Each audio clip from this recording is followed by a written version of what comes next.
दुसरा इतिहास अध्याय 13।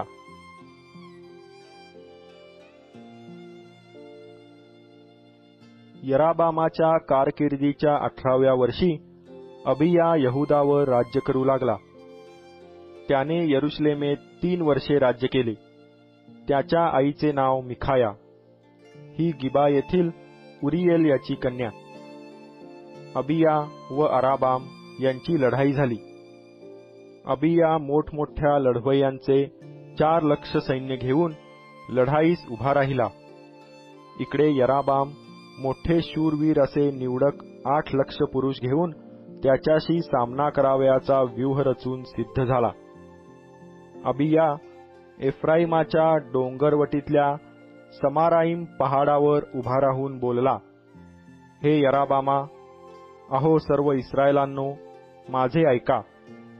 इस्रायलाचा देव परमेश्वर याने दाविदाला व त्याच्या वंशजांना इस्रायलाचे राज्य मिठाचा करार करून सर्व काळचे दिले आहे, हे तुम्हास कळू नये काय? दावीद पुत्र शल्मोन याचा सेवक नबाट पुत्र यराबाम याने आपल्या स्वामीवर उठून बंडावा केला आहे। त्याच्यापाशी हलके व अधम लोक जमले आहेत आणि शल्मोनाचा पुत्र रहबाम तरुण व अल्लड असून त्यांच्याशी सामना करण्यास समर्थ नाही, म्हणून त्यांनी त्याजशी लढण्यास कमर बांधिली आहे। आता दावीद वंशजांच्या हाती असलेले परमेश्वराचे जे राज्य, त्याशी तुम्ही विरोध करण्याचा विचार मांडिला आहे।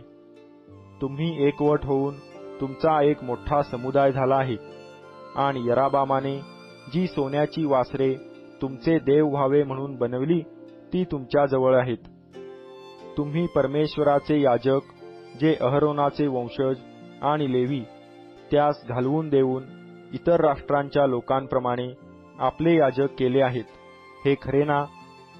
कोणी एखाद्याने गोऱ्हा व 7 एडके आणून स्वतः संस्कार केला की जे देव नव्हेत त्यांचा तो याजक बनतो।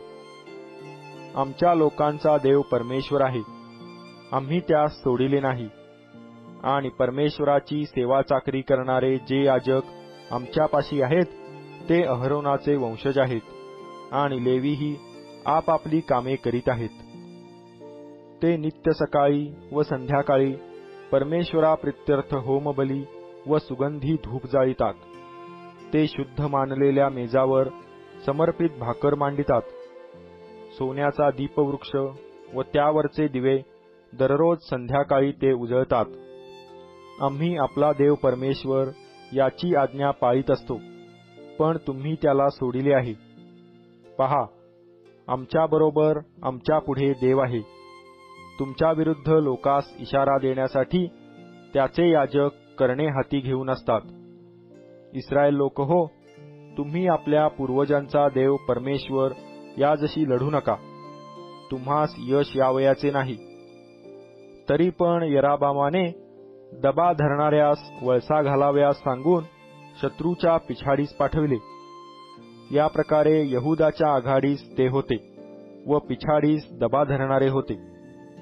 यहुदी लोकांनी मागे वळून पाहिले तो आपल्या पुढे व मागे युद्ध होणार असे त्यास दिसून आले।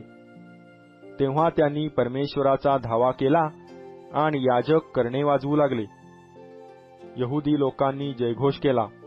ते जय जयकार करीत असता देवाने अबिया व यहुदा यांच्यासमोर यराबाम व सर्व इस्रायल यांचा मोड केला।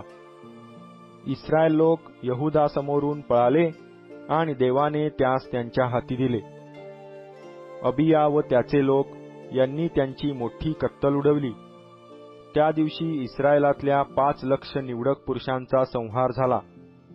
या प्रकारे इस्रायल लोक त्या प्रसंगी चित झाले आणि यहुदी लोक प्रबल झाले, कारण त्यांनी आपल्या पूर्वजांचा देव परमेश्वर याजवर भिस्त ठेवली होती। अबियाने यराबामाचा पाठलाग करून बेथेल, यशाना व एफ्रान ही नगरे त्यांच्या आसपासच्या गावासहित काबीज केली।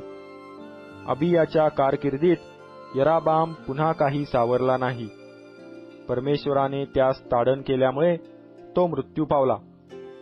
अबिया प्रबळ झाला, त्याने 14 बायका केल्या आणि त्यास 22 पुत्र व 16 कन्या झाल्या. अबियाची वरकड कृत्ये, त्याची चालचलणूक व त्याची वचने ही संदेष्टा इद्दो याच्या बखरीच्या पुस्तकात लिहिलेली आहेत.